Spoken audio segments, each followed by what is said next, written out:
Na manyiwa maimanyiso cia yolo kuma Mount Kenya ni makulia yumbe moma baluche mutalatala wa Kinandu Finance Bill 2024 ula unananigwa mbungeni muthanyani wa uni amanyiwa ane maliana na mutalatala uvyu mayasya kana wina mubango wa kuongela koti kwa sendo mbingi koti ula mekwasya utuma mathayuma amanyiwa na Kenya methiwa na maumo maingi. Ken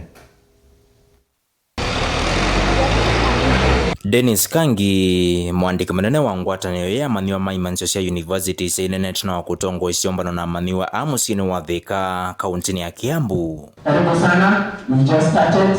Na wata koti ulovaniwa kuongela ngalini na kutumani na umiani wa ilovia kwisila simoni ndini wa maendekithio ma finance bill ya mwaka uu.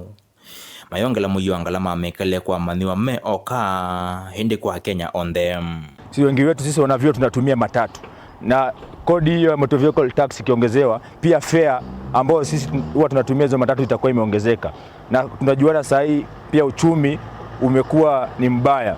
Na jambo lingine tumesikia kwamba kuna pendekezo katika huo mswada wa kuongezea mambo ya M-Pesa transactions. Wanafunzi wengi huwa wanatumia pay bills na tills katika kufanya ununuaji wa bidhaa mbalimbali. Pia hiyo ikiongezewa katika ile pendekezo, maisha yetu yataadhirika pakubwa. When the taxes are invaded on the motorcycle, definitely fuel will go up and bus fare will be up.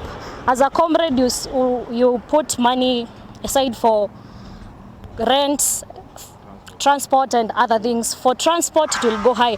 As much as we say that it won't affect us directly, we are being funded by our parents who have been affected directly by the finance bill. For them, the cost of living will highly go up. And it is already doing so. Finance bill ya mwaka uidha kwa mbungeni ya katikwa mbisi wake liwa chumwa kine kamiti ya bungi ya Maondo Mailo vieto ngune mbungi wa Molo Kimani Kuria. Mauma maandikithio ma finance bill isuma na ikuiki ya koti wa kilungu che 16 yolowa yana kwa madhoa mamukate itambele utuma mukate wa mbata kwa silingi imiva 10. Enendela menangali kuivea koti wili katono 5 yolowa yana kila mwaka ya undungale sio sianya madhoa. Kwiki wakwa koti kwa sindu sionthe isovuona plastic tatotolotoa mwei na meyo electronics kanele kwetoa eco levy. Isinzikaonesia serikali kukola nyambe wa silingi bilioni 350 sia kuenesia mautio ma budget ya mwaka toadhiwa mbesa ya trillion ina. Elena asumwe bunge ni chuma kivitu ni minister wa Kinandu Professor Njuguna Ndung'u. My only urge is to urge our parliamentarians to do their job, that is to represent us in our constituencies. That is their mere job. So an excuse of not reading the bill, that's not an excuse. That is their job. That is their job to do.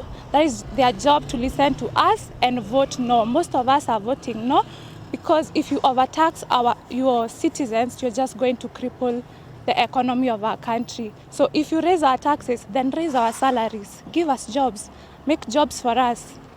Raise our salaries. So there's no excuse. Na kwa hivyo tungetaka kusema, tunawaambia wale wabunge ya kwamba waweze kupinga hilo pendekezo la mswada wa Finance Bill 2024 kwa sababu haina nia njema kwa mwananchi na haswa sisi kama wanavio kutoka vio mbalimbali. Utena kia maniwa ameteta mutindolo na siwene serikali wa kuvia maniwa ma universities fees timu idho anuvio na mudhiu kwa maniwa suko kwa takisomo chailu. Maitata na yosi ya maniwa ngela meovita kilasi ni cha form 4 kwa makuiyonga na universities. Vama yeye vakutoa isia maandamano mbikia mbungeni ya kati finance bill ya mwaka huya dhakwambe wa mbunge wakele Personally, I have a brother who finished KCSE last year. He's joining Karatina University.